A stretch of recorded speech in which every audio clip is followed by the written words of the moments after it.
ерөнхий нэрийн бичгийн даргын холбоотой юмудаа ярьсан дээр хаа Баттуулыг яагаад ийм асуулт асууж байгаа гэдгийг би аягүй сайн мэдчихэв. Яг тэгвэл чи миний PR дээр их ажиллаж өгсөн учраас тэрийг өөрөө их сайн мэдж байгаа хаа. Чи 10 жил гараа ажилласан. Тэр чиг баярлж байгаа. Чи бараг судлаач гэдэг үү? За тийм байна. Би бол ингэж л хөсөж байгаа. Сая амар баясгалан дарга бол сайн ажилласан. Би бол тэрнтэй 100% санал нэг байна. Өдрөөлж болно. Гэхдээ би намын даргаыг арай ч өөрөөр харах хэрэгтэй байсан гэж бодож байгаа. Миний нэрний тухай ерөөсөө биш. Энэ нам ялахын тулд эв нэгдэлтэй байх хэрэгтэй. Нэг фракц бүх удирдлагыг авч болохгүй. Би 2007 онд намын дарга ангуудаа нэр дэвшсэн.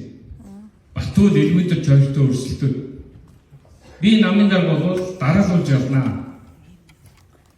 Яаж энэ ялтыг авчих юм бэ гэвэл би бусад фракцаас хүмүүс авнаа. Одоо манай намын удирдлага гээд 5 хүн байна. Ингээд 4 хүн дөрүүлээ нэг фракц болж байгаа. Намын дарга, бүлгийн дарга нэг хүн. Хотын дарга нэг фракц. Одоо ерөнхий нэрийн бичгийн дарга нэг фракц. Улс төрийн зөвлөлөө удирдана. Би энэ нам эрүүл угаасаа гэж боддог.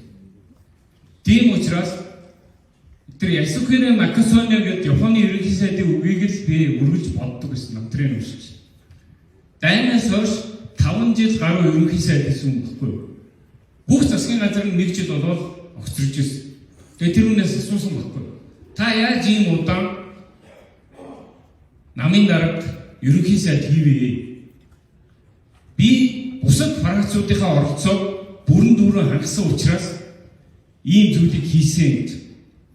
Тэгээ би бол намын дарга болоход нь зүтгэрлагыг дэмжсэн. Дэмжихдээ юу гэж хэлсэн бэ гэхээр та бол нэг Монгол гэдэг фракцыг төлөөж гарч ирлээ. Би таныг дэмжлээ. Ерөнхий нарийн бичгийн даргаараа Гранд Монгол гэдэг өөр нэг фракц байгаа. Эннээс аваад яваарай. Олон залуу байгаа. Би бол таныг ийм сонголт хийгээсэй гэж хүсэж ирсэн. Энэ өөрөө ялтын суурь байхгүй. Одоо таныг зөв ч юм ийсэн, буруу ч юм ийсэн нэг талын фракц болоод ирэнгүүт шүүмжилт чинь гал шиг явдаг юм аа. Тэгээ ийм зүйлийн тухай бодлогын зөвлөлийн асуудал бол улс төрийн зөвлөл дээр яригдана. Тэр бол тусдаа асуудал. Миний PR-ыг бол хууч ерөнхийлөгч байсан Жэкоб Баттулга тэрний гар хөл болж байгаа хүмүүс хийдэг юм аа. Энийг 10 гаруй жил амжилттай хийсний үр дүн шууд ялсаа шорон хүртэл хийждэг л байсан. Баттуул энийг мэдхийн дээр мэдж байгаа. Ийм хүмүүсийн төлөөлөл байна. Манай намын УБХ-гийн тал нь байсан. Одоо 6-ны 1 нь болсон Баттуулаа. Одоо 90 сар залуучууд орж ирсэн. Чиний үгээр явахгүй.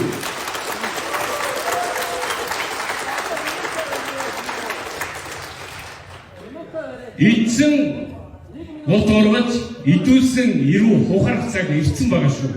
За. Бүгч аваад. За, нэр дэвшигч амар баясгаланаас асууя.